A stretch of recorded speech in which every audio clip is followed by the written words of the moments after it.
Eu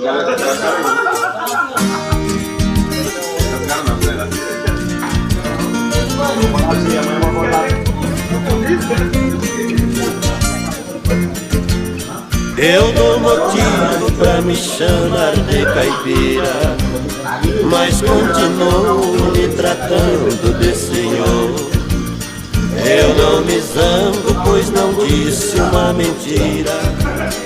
Pelo contrário, isso até me dá valor. Sua infância foi lições de faculdade.